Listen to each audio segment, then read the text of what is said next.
मोर श्याम कहला रे तारे तले नारी चुल झारे मोर श्याम कहला रे।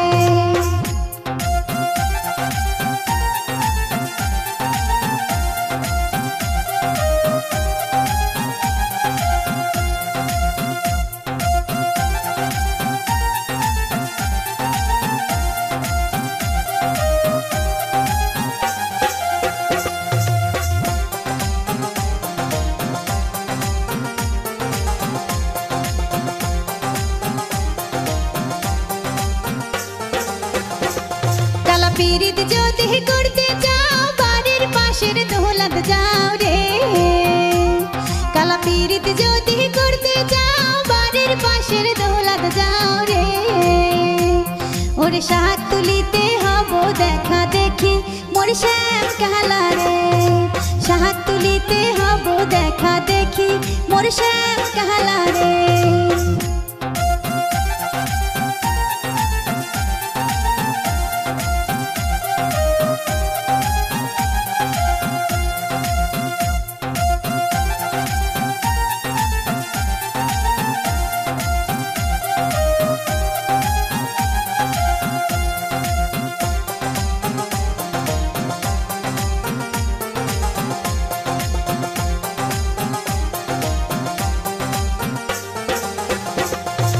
पीरित ज्योति करते जाओ नदीर पारे घुरिया जाओ रे काला पीरित ज्योति करते जाओ नदीर पारे घुरिया जाओ रे ओरे गाँव धुईते हबो देखा देखी मोर श्याम कहला रे गाँव धुईते हबो देखा देखी मोर प्राण कहला रे।